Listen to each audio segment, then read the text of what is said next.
noite. É com prazer, que nós nos encontramos aqui.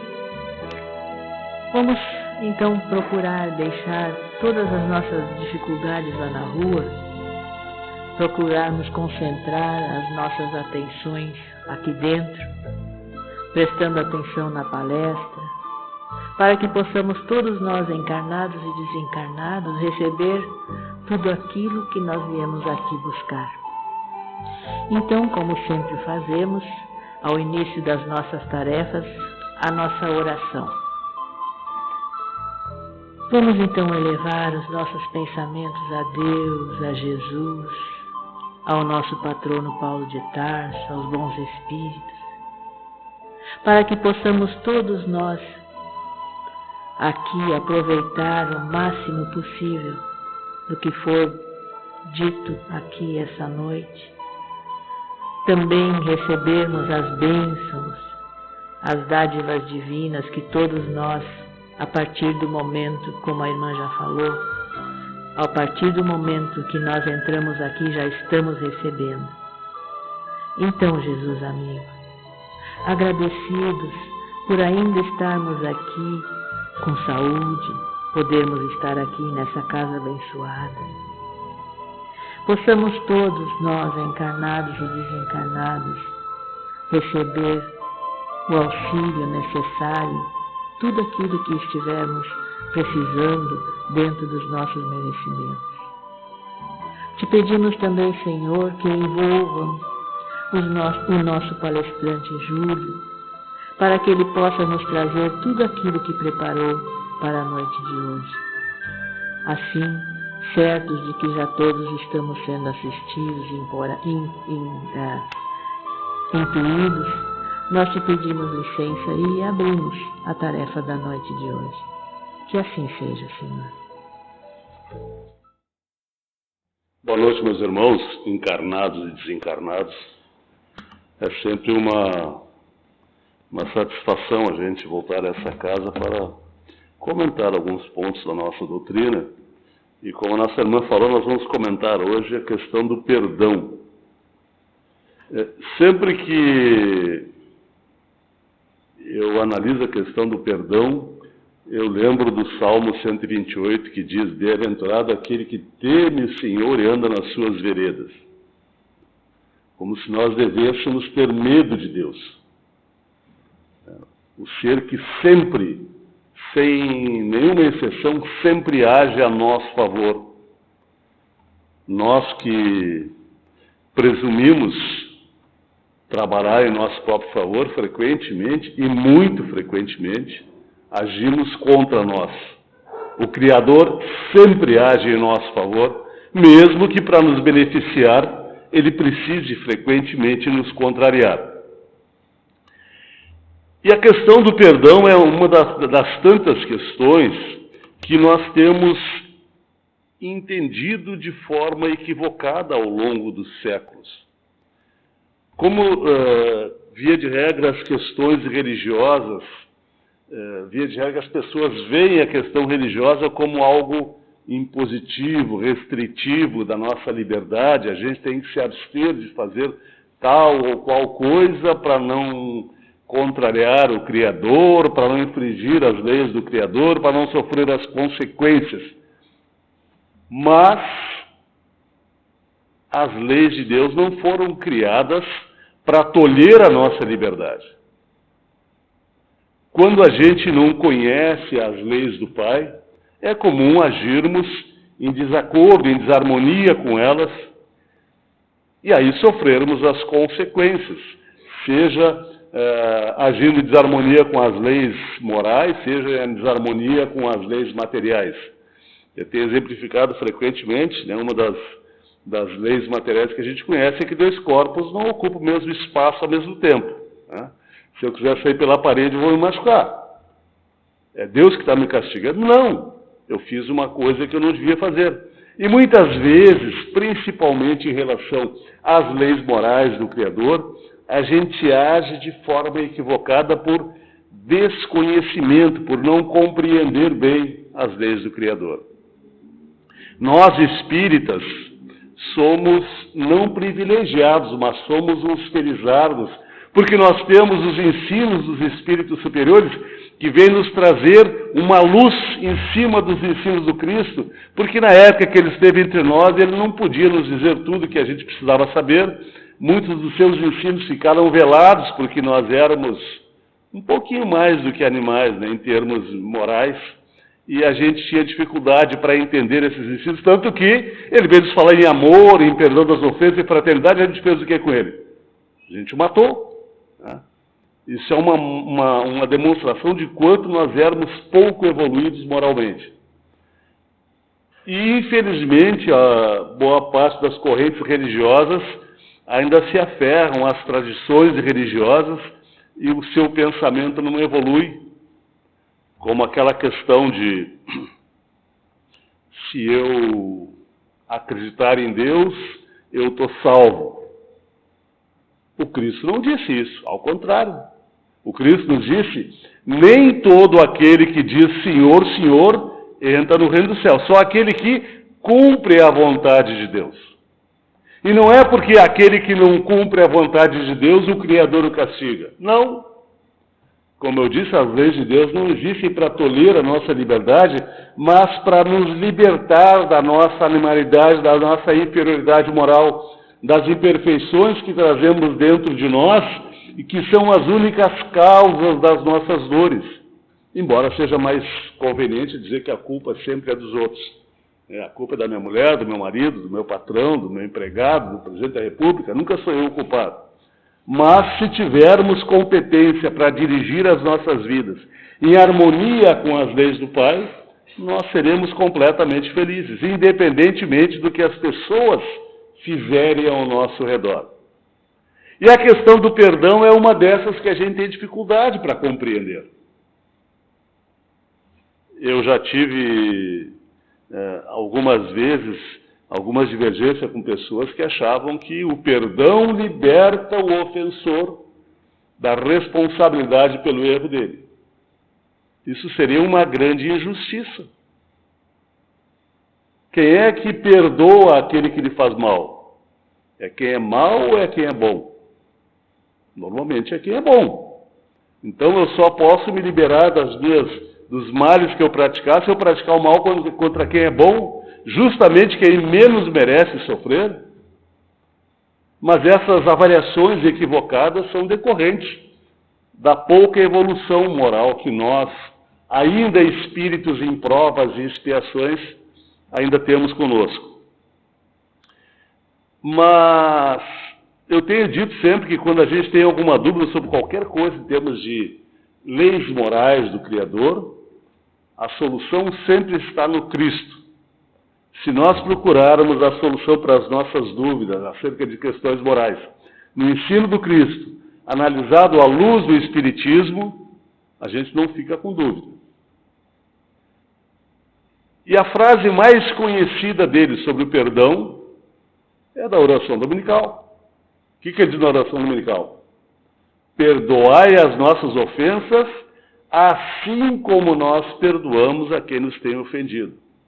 Quer dizer, então, que se eu não perdoar, Deus me castiga quando eu cometer algum erro? Não.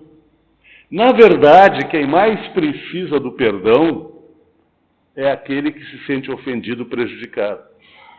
Porque, como eu falei, o perdão não libera o ofensor da responsabilidade pelo ato que ele praticou, pelo mal que ele cometeu. Mas aquele que se sente ofendido, prejudicado, enquanto ele não conseguir perdoar, ele fica numa espécie de círculo vicioso, parece que está frequentemente ou permanentemente sendo ofendido, sendo prejudicado, e cada vez que lembra da ofensa, aquilo lhe dói no coração, dói na alma. E quando a gente consegue se libertar desse círculo vicioso, da mágoa, do ressentimento, a gente tira um peso enorme de cima de nós. Então é importante nós analisarmos essas questões com calma e com profundidade para que a gente não se equivoque a respeito disso. Quando Cristo nos diz que nós deveríamos perdoar para que Deus nos perdoasse, a gente pode pensar, mas então Deus fica nos observando lá de cima, né? O Júlio perdoou, então vou perdoar. A Carmen não perdoou, não vou perdoar. Não! O Criador, ele criou leis que funcionam sobre todo o universo. Nenhum de nós está a cavaleiro dessas leis do Criador. Todos nós estamos submetidos a elas e elas funcionam de forma perfeita e permanente sobre tudo. De tal forma que aquele que não perdoa, e eu tenho comentado com alguma frequência, é o que eu tenho observado nas nossas obras psicografadas, aquele que não perdoa, via de regra, sofre mais do que aquele que cometeu mal. Até pode parecer um contrassenso, mas não é. Algum de nós encarnado aqui na Terra está isento de erro, não precisa de perdão para nada? Imaginemos, nós somos hoje a nossa melhor versão como espíritos. Nunca fomos melhores do que somos hoje. E mesmo assim somos cheios de imperfeições morais. Como será que a gente era há 100, 200, 500 anos atrás? Quantos erros a gente cometeu? Quantos crimes nós cometemos? Então, quantas dívidas nós temos diante da lei de causa e efeito, que é uma das leis do Criador? E se nós somos devedores e entendemos que aqueles que fazem alguma coisa contra nós não merecem ser perdoados, o que diz a oração dominical? Perdoa as nossas ofensas, assim como nós perdoamos. Então, se nós não perdoamos, estamos dizendo para a lei de causa e efeito que não temos que ser perdoados também.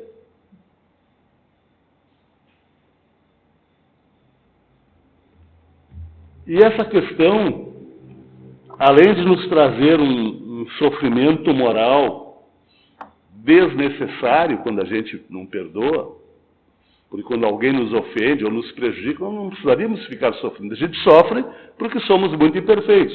Mas se conseguirmos passar por cima da ofensa, do prejuízo e não sofrer, nós ficamos bem. Mas quando a gente fica cultivando mágoa, ressentimento, ódio,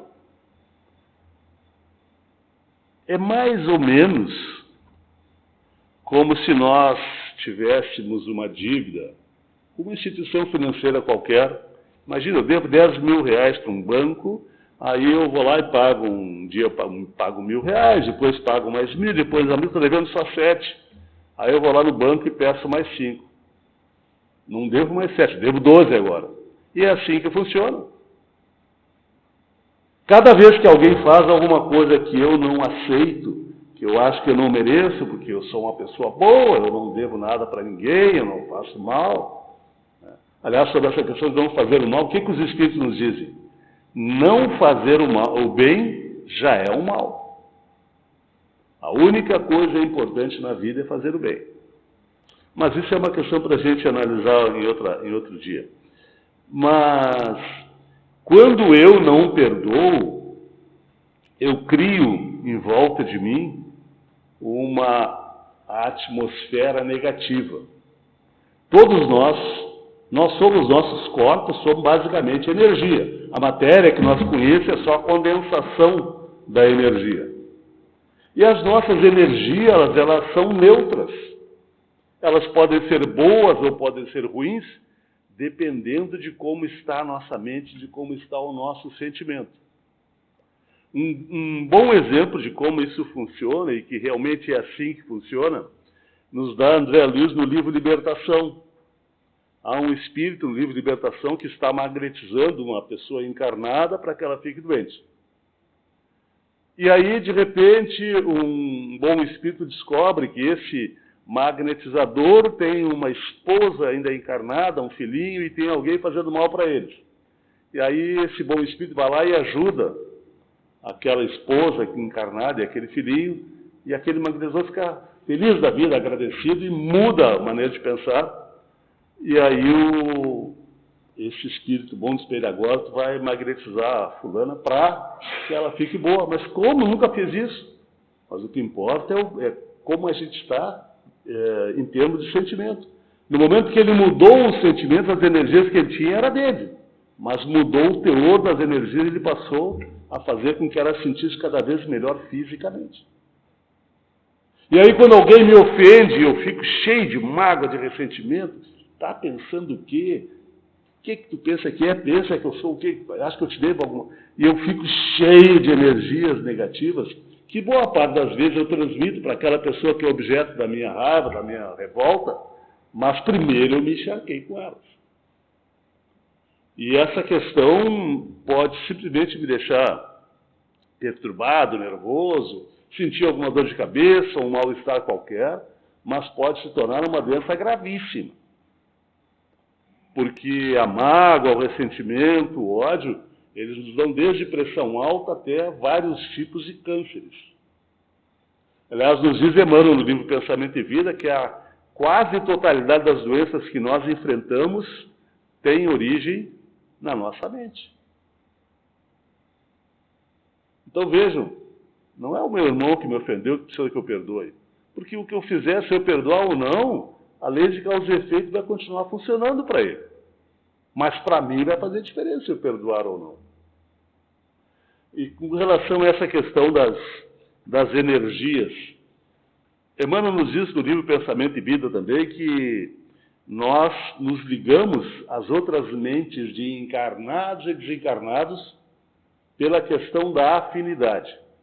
Então, se eu estou revoltado, me sentindo injustiçado, né, porque eu não merecia o que fizeram para mim, eu sou uma pessoa tão boa, eu vou me ligar com outras mentes de encarnados e desencarnados que estão nesse mesmo teor. Eu vou influenciar essas mentes e elas também vão me influenciar negativamente.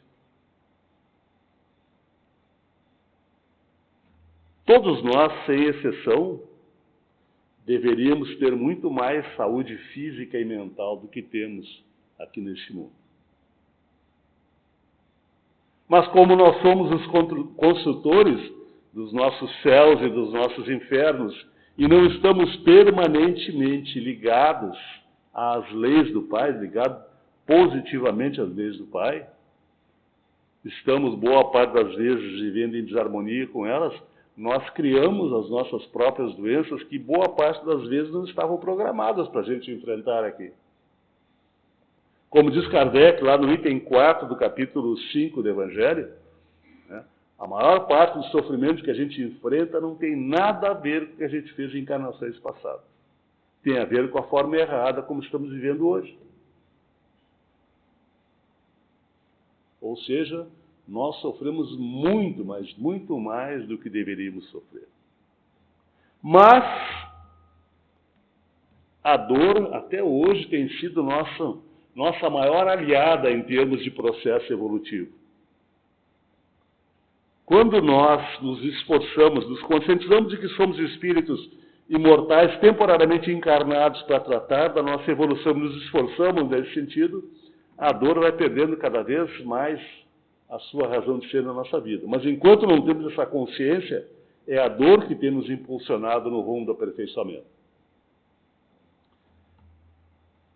Mas não precisa ser assim. O Criador não nos coloca aqui na Terra para a gente sofrer. Mesmo aqueles que cometem erros graves e crimes encarnam para compensar os erros, para fazer o bem e compensar o mal que praticaram. E vejam, isso é uma decorrência da bondade do Criador. Se eu tivesse simplesmente que sofrer em consequência dos meus erros, o sofrimento seria bom para mim e ninguém se beneficiaria mais disso. Mas se eu faço o bem para compensar os males que eu pratiquei, eu não preciso sofrer pelos males que eu compensei fazendo o bem, e eu beneficiei outras pessoas com o bem que eu pratiquei. Isso está mais de acordo com esse Deus de bondade, né? Tão bom que o Cristo, quando foi chamado de bom, disse, eu não sou bom, bom só Deus é.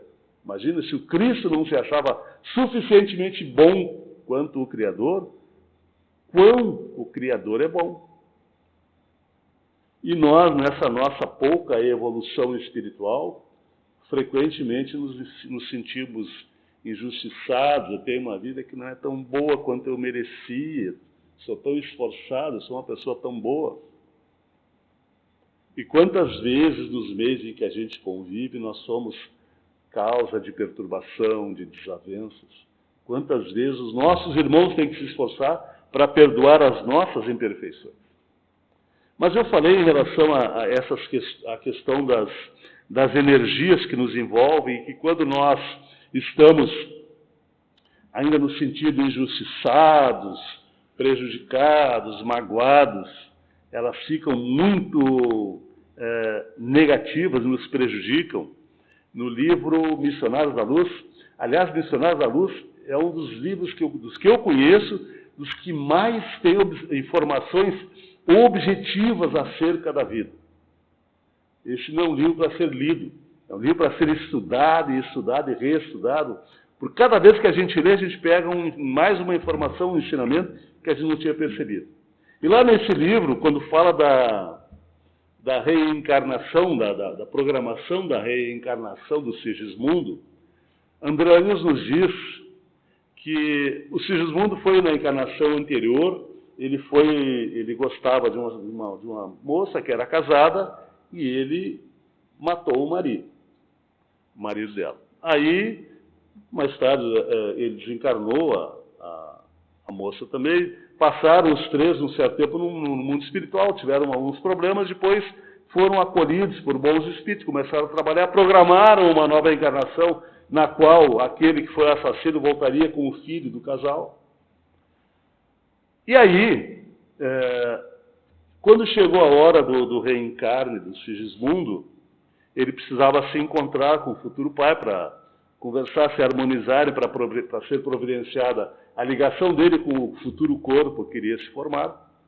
Mas a aproximação dele fazia com que a sua vítima do passado, quando se aproximava dele durante o sono, ele inconscientemente ele voltava ao que tinha acontecido no passado. Ele conversando com a esposa, ele disse: eu vejo uma pessoa, parece um mendigo no meu sonho, e quando eu chego perto, me dá um pavor, porque parece que ele vai me assassinar pelas costas. E aí ele passou um tempo assim, e começou a ficar taciturno, quase não conversava com a esposa, uma pessoa meio perturbada, até que dali a pouquinho vieram alguns espíritos benévolos para auxiliar. E aí, durante um dos sonos dele, ele entrou em contato com esse candidato à reencarnação, e aí o Alexandre, que é o orientador, conversa com ele um tempo e convence o Adelino a aceitar aquele espírito como seu filho. E aí ele, meio relutante, ele diz: mas tá bom, eu vou aceitar. Aí ele estende a mão para o futuro filho, né? E o espírito fica feliz da vida, porque ele antes se aproximava, o outro ficava em pânico.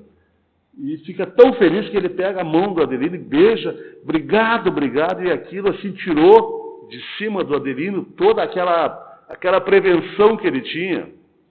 Eu vou ter que ler o que o Adelino descreve, porque senão eu vou descrever de forma errada. O organismo perispiritual do Adelino parecia desfazer-se de pesadas nuvens que se rompiam de alto a baixo, revelando-lhe as características luminosas. E radiações suavíssimas aureolavam-lhe agora a personalidade, deixando perceber a sua condição elevada e nobre. Vejam, não era um Júlio qualquer, era um espírito equilibrado. Ele tinha sido vítima no passado e ele tinha mais medo do seu algoz anterior e uma prevenção. Mas quando ele se libertou daquelas energias todas, deu para ver que era um espírito muito equilibrado. E quantas vezes a gente fica envolto por essas energias deletérias que nos fazem nos sentir doentes e às vezes nos fazem ficar doentes também. Quantas vezes a gente, por alguma bobagemzinha, qualquer vezes passa, às vezes, horas ou dias, né, remoendo aquela mágoa, aquele ressentimento. E não precisa ser assim. Se algum dia alguém consegue perpetrar alguma ação ruim, grave contra mim, pode ter duas causas. Ou eu programei para passar por essa situação, porque o espírito frequentemente ele programa alguma dificuldade para enfrentar aqui, para testar a si próprio ou para acelerar a sua evolução, ou é consequência de algum mal que eu pratiquei no passado. Em nenhuma das situações eu sou vítima. Então é importante eu ter essa visão acerca da vida. Quanto mais eu me deixar levar pela mágoa, pelo ressentimento, pior fica a minha vida. E aí, sobre esse aspecto, percebendo-se que a mágoa, o ressentimento, nos fazem até mesmo ficar doentes fisicamente, nós chegamos à conclusão de que a gente não deve perdoar só as leves ofensas, né, os pequenos males, mas principalmente as ofensas mais graves. Porque quanto mais grave a ofensa que eu sofrer, maior tenderá a ser a minha revolta, a minha indignação, maior vai ser a carga de energia negativa que eu vou estar colocando em cima de mim mesmo.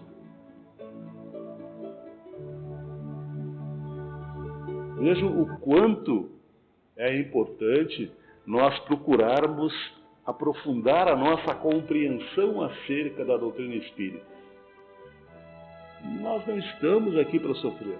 Eu costumo lembrar que aqueles que encarnam para sofrer, basicamente para sofrer alguma consequência do mal que praticaram, são aqueles que exigem encarnar para sofrer, para curar tirar aquele peso da consciência que às vezes está escaldando quando o espírito está do lado de lá, e às vezes o espírito literalmente enlouquece de dor, lembrando dos crimes que ele cometeu aqui. Porque a lei de Deus não é uma lei de cobrança. Deus nos faz encarnar para a gente evoluir. O que o Pedro nos ensinou? O amor cobre a multidão dos pecados. Se eu fizer o bem, seja perdoando, seja auxiliando, seja tolerando o meu semelhante, eu me torno credor de receber a consequência da minha ação. Da mesma forma que quando eu faço o mal, eu também me torno merecedor de receber a consequência do mal que eu pratiquei. Mas a prática do bem tem uma outra coisa que é impagável. Nenhum de nós vai ser espírito evoluído, nenhum de nós vai ser nunca espírito de luz, se não aprender a praticar o bem. A prática repetida do bem opera a nossa transformação interior, a nossa evolução espiritual. Por isso, lá no capítulo 13, no item 12 do Evangelho segundo o Espiritismo, Vicente Paulo diz: não pode a alma aspirar às alturas espirituais senão pela dedicação ao próximo. Somente nos arroubos da caridade a alma encontra ventura e consolação. Por que ventura e consolação? Porque quando eu faço bem, eu estou compensando os males que eu pratiquei. Quanto mais eu faço bem, menos eu mereço sofrer. No livro Perante Jesus, Emmanuel fala bem objetivamente sobre isso. Quando a gente se dedica a praticar o bem, a fazer o bem para o semelhante, de repente chega a hora da gente acertar as contas com a lei de causa e efeito, por algum mal que a gente praticou no passado. Se a lei de causa e efeito nos encontra fazendo o bem, a sentença fica suspensa. Mas aí chega um dia que a gente tem que acertar essa conta. Se a gente já pagou fazendo o bem os males que praticou no passado, a sentença está eliminada. O livro é Perante Jesus e o capítulo, acho que é capítulo 8, se não me engano, é Remuneração Espiritual. Então, sobre todos os aspectos, a melhor coisa que a gente pode fazer por nós mesmos é fazer o bem, auxiliando, sendo caridoso, desculpando, tolerando. É claro que eu falando aqui parece tudo fácil, né? Não é não. Não é porque nós somos imperfeitos. Mas o caminho é um só. Ou eu me conscientizo de que eu sou um espírito em evolução, encarnado temporariamente, para buscar essa minha evolução, ou eu vou continuar sendo arrastado pela lei de causa e efeito no rumo do aperfeiçoamento e sofrendo desnecessariamente. Porque se eu me esforçar pela minha própria evolução moral, a dor vai começar a perder a razão de ser na minha vida. Quem de nós não carece de perdão? Não existe um único encarnado aqui na Terra que possa dizer assim: eu não devo nada para a lei de causa e efeito. Nenhum. dos seres que eu conheço aqui, pelo menos dos espíritas, né? O Divaldo é um ser, é um dos mais evoluídos que eu conheço, e ele tem os seus débitos do passado. Mas não importa se nós temos débitos do passado. O que importa é termos essa consciência. Eu estou encarnado para construir a minha própria felicidade. E isso se constrói tratando os semelhantes como nós queremos ser tratados. Tudo se resume àquela frase do Cristo, né? Amar o próximo como a si mesmo. Se fizermos isso, nós cada vez ganhamos mais o nosso caminho no rumo da felicidade. Cada vez nos aperfeiçoamos mais. Espero que a gente tenha sido útil com esses comentários. Obrigado pela paciência de vocês. Que o nosso Mestre nos auxilie a compreender cada vez melhor as leis desse Pai, que é de um amor inexcedível. E que os nossos anjos guardiões, os nossos benfeitores espirituais, nos auxiliem a vivermos cada vez mais em harmonia com as leis do Pai. Muito obrigado, meus irmãos.